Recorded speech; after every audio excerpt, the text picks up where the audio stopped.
कमल को जब पहली बार देखा था तब नहीं पता था कि वो मेरे हमसफ़र बन जाएंगे। उस समय मैं उनका नाम तक नहीं जानती थी। हुआ यूं कि 2 वर्ष पहले मैं अपनी दीदी के यहाँ मुंबई जा रही थी। हमारा बर्थ आमने सामने था, इसलिए नज़रें टकरा गई और वो पहली नज़र में ही मेरे हृदय में समा गए। नागपुर स्टेशन पर वो तो उतर गए, लेकिन अपने साथ मेरा दिल भी लेते गए। मुंबई पहुंचने तक मैं यही सोचती रही, अजनबी कौन हो तुम?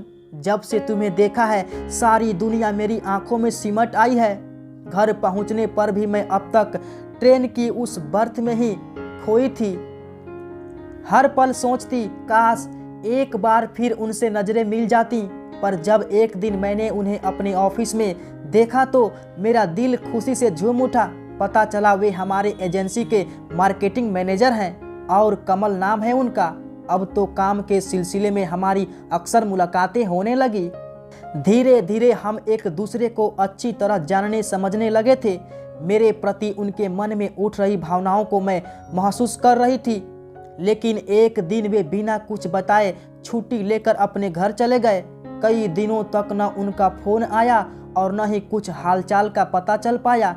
मन बेचैन हो उठा और हर पल उनका ही ख्याल आने लगा। अब तो मेरा काम में भी मन नहीं लग रहा था, इसलिए सोचा कुछ दिनों की छुट्टी ले लूं।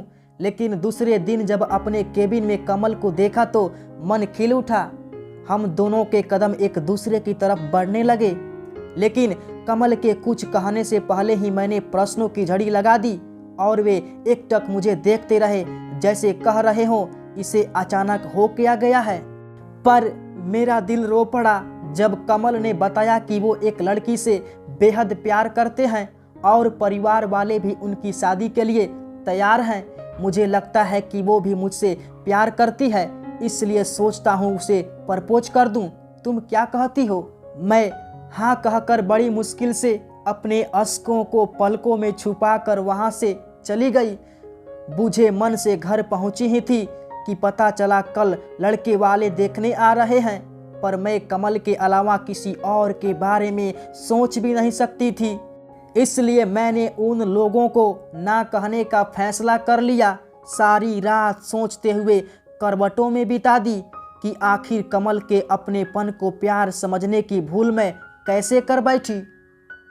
पर जब सुबह कमल को देखा तो चौंक पड़ी। उन्होंने शरारत भरे अंदाज में कहा, मुझसे शादी करोगी श्वेता? कहते हुए सारा माजरा बताया और मैं झूम उठी। धूमधाम से हमारी शादी हो गई।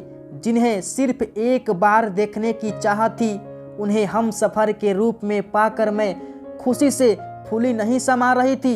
कमल ने मेरे मन में इंद्रधनुषी रंग के रूप में प्यार की ऐसी छटा बिखेरी है कि लगता है कल ही हमारी शादी हुई है। तो मेरे प्यारे दोस्तों, मिलते हैं अगले वीडियो में नई कहानी के साथ। तब तक खुश रहिए और खुशियाँ बांटते रहिए।